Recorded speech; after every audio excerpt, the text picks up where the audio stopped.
क्या देवभूमि उत्तराखंड अपनी ही जड़ों से कट रहा है?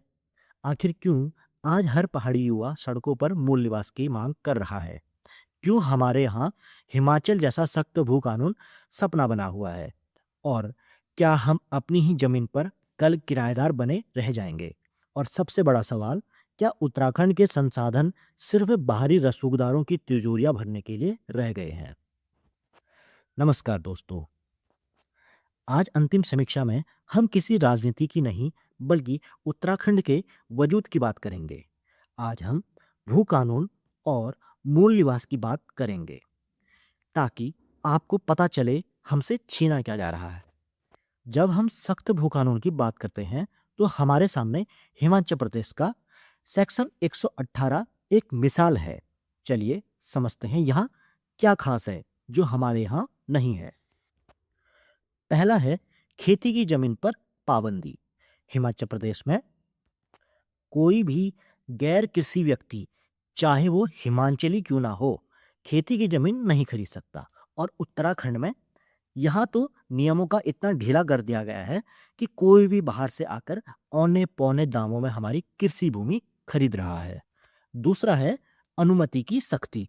हिमाचल में अगर किसी को उद्योग के लिए जमीन चाहिए, तो उसे सरकार से कड़ी अनुमति लेनी होती है, और जमीन का उपयोग ना होने पर वह वापस सरकार के पास चली जाती है।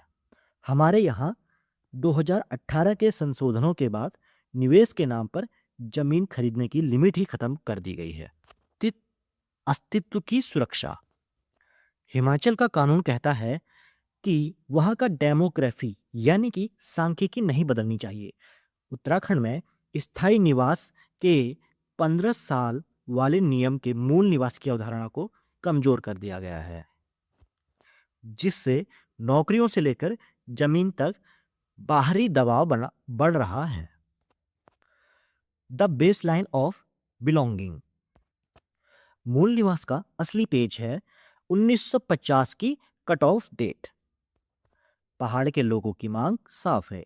जो यहाँ 1950 से रह रहे हैं, वही यहाँ के मूल हकदार हैं, क्योंकि हमारी संस्कृति हमारे भूगोल से जुड़ी हुई है।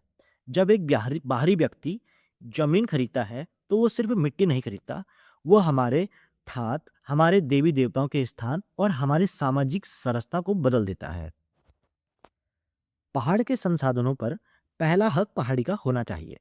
अगर कानून सख्त नहीं हुआ, तो हमारे पारंपरिक गांव सिर्फ टूरिस्ट स्पॉट बनकर रह जाएंगे और हम अपनी ही मिट्टी में बेगाने हो जाएंगे। सच्चाई यही है कि भू कानून सिर्फ एक कागज का टुकड़ा नहीं, हमारी रक्षा कवच है। हिमाचल अगर अपनी पहचान बचा सका है, तो सिर्फ अपने सख्त भू कानून की वजह से। अब फैसला हमें करना है। क्या हम अपनी जमीन को बिकते देखते रहेंगे, या अपनी आने वाली पीढ़ी के लिए एक सुरक्षित उत्तराखंड छोड़कर जाएंगे?